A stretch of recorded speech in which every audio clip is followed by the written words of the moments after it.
Shalom pendengar yang dikasihi dan mengasihi Tuhan Yesus Kristus. Berjumpa lagi dengan saya Cynthia dalam waktu teduh. Marilah kita menyiapkan hati kita untuk mendengarkan firman Tuhan. Kiranya hikmat dari Allah Bapa yang memampukan kita untuk mengerti firman dan melakukannya dalam kehidupan sehari-hari kita. Renungan harian hari ini berjudul Mahkota yang Dipersembahkan. Bacaan Alkitab hari ini diambil dari Wahyu 4 ayat 6-11. Demikian firman Tuhan. Dan di hadapan tahta itu ada lautan kaca bagaikan kristal. Di tengah-tengah tahta itu dan di sekelilingnya ada 4 makhluk penuh dengan mata, di sebelah muka dan di sebelah belakang. Adapun makhluk yang pertama sama seperti singa, dan makhluk yang kedua sama seperti anak lembu, dan makhluk yang ketiga mempunyai muka seperti muka manusia, dan makhluk yang keempat sama seperti burung nasar yang sedang terbang.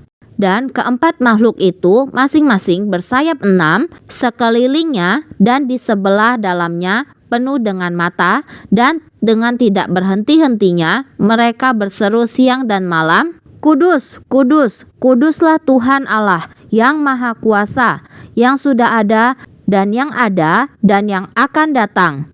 Dan setiap kali makhluk-makhluk itu mempersembahkan puji-pujian dan hormat dan ucapan syukur kepada Dia yang duduk di atas takhta itu dan yang hidup sampai selama-lamanya, maka tersungkurlah ke-24 tua-tua itu di hadapan Dia yang duduk di atas takhta itu, dan mereka menyembah Dia yang hidup sampai selama-lamanya.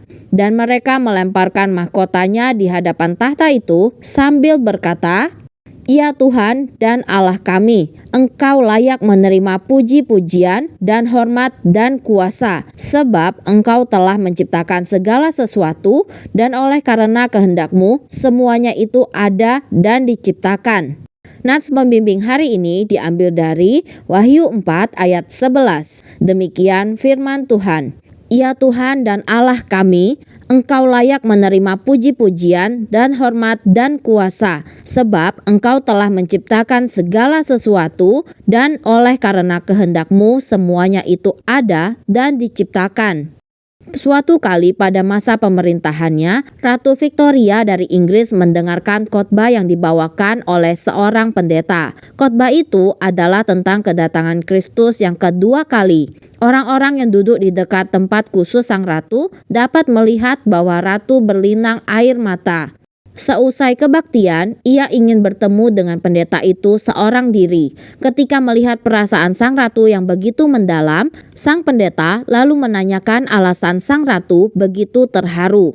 Ratu menjawab, karena khotbah Anda tentang kedatangan kembali sang raja dunia yang tak bercela itu, saya berharap saya masih hidup ketika dia datang kembali, sehingga saya dapat meletakkan mahkota saya di kakinya. Ada upah yang besar untuk pelayanan yang setia, yang melibatkan tindakan dan motif kita. Upah-upah ini yang disebut sebagai mahkota dalam perjanjian baru akan didapat oleh mereka yang telah menerima hadiah kehidupan kekal. Mungkin Anda akan berkata, saya tidak mengharapkan upah atas apapun yang saya lakukan untuk Kristus. Sudahkah Anda merenungkan apa yang dapat Anda lakukan dengan mahkota apapun yang Anda terima hari itu? Tidak akan ada tempat memajang piala di surga. Tidak akan ada sorak kemenangan terhadap prestasi duniawi. Para pendosa yang telah ditebus akan mendapatkan sukacita yang luar biasa karena dapat melemparkan mahkota mereka di hadapan tahtanya sembari berkata, Ya Tuhan dan Allah kami, Engkau layak menerima puji-pujian dan hormat dan kuasa. Wahyu 4 ayat 11. Mahkota surgawi bukan untuk disimpan, melainkan untuk dipersembahkan di kaki Kristus. Demikianlah renungan harian hari ini. Sampai jumpa lagi pada kesempatan berikutnya. Tuhan Yesus memberkati kita semua.